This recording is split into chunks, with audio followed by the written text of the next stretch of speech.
Although the problem is over, let's try to imagine what this looks like geometrically speaking. Try to draw a picture of what I mean.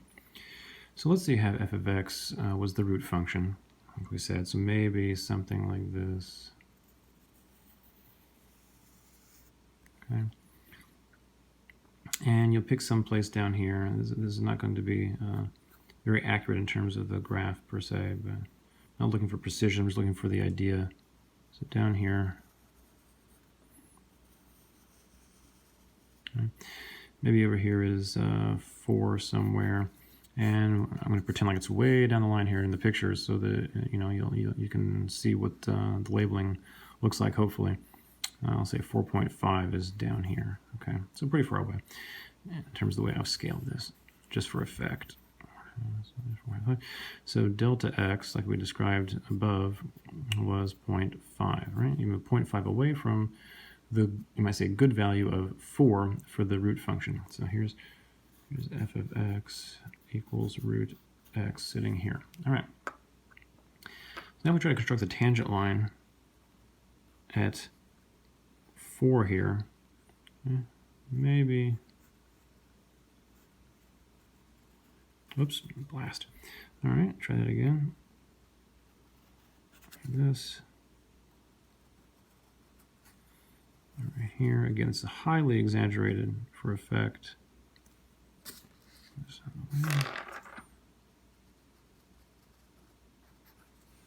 Okay, not quite as linear as I would like, but good enough. All right, so this is, be careful, this is L of x, right? Our linear approximator, i.e. our tangent line there. Okay. So over here at 4.5 is the actual function value, right? This is f of 4.5, which is the value we don't know, but it's the exact value itself, right? So this is exact. And where are we? We're on the tangent line, and we have moved 0.5 units away from 4, but not on the curve. We are on the tangent line. So we move over here, and right above this is what we found for our value. Okay? So that's the approximate.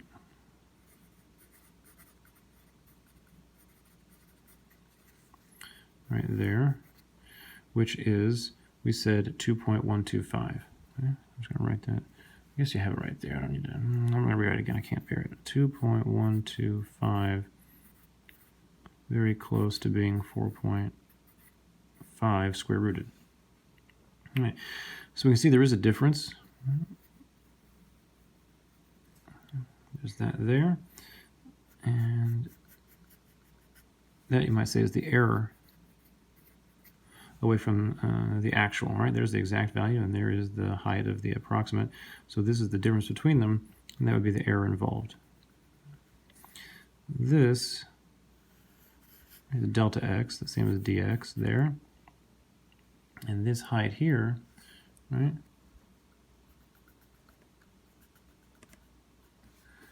In comparison with this location, right? That is dy. It's not delta y, it's dy. Delta y, the actual change in y, much smaller right here. At least in my picture, it looks much smaller because the whole thing's highly exaggerated. But so there's delta y right there. Okay. So we have used, instead of delta y, which we don't know because we do not know this value, we used dy, right? Which is related to the derivative. Dy is nothing other than f prime at 4 times dx. Dx was the 0.5 value. Right? So we had f prime at 4 times 0.5. This is what I was telling you a minute ago, that when you look back at the solution here, this piece is nothing other than delta x. But delta x is the same as dx in these problems. There's no difference. Okay? dy is not the same as delta y, that's for sure. But delta x is the same as dx. So that's why you see, here's f prime of 4, right, times 0.5 times 0.5. And all we did was add the original function value. So that's what this is representing down here. Here's the original function value, right? That's f of 4 equals 2. So our linear approximation through the tangent line here is nothing other than really this whole piece here is just dy. So this height right here added to the original height of 2, right? That was the function value. There's 2 as a height, and then added to that was derivative at 4 times this displacement here. And that's what moves you up the tangent line to this location here. Now, in this picture, you can see that because of the concavity, that our tangent line is above the curve. And so since that's the case, we expect that the value of our approximate 2.125 should be greater than the actual value of root 4.5. So not only do we know it's an approximate, it's not exact, but we can tell from the picture that 2.125, our approximate, should end up being greater than the actual root of 4.5. And you can calculate that for yourself and see. You can put that in a calculator and see if that turns out to be the case, but from the picture, it's clear it has to be.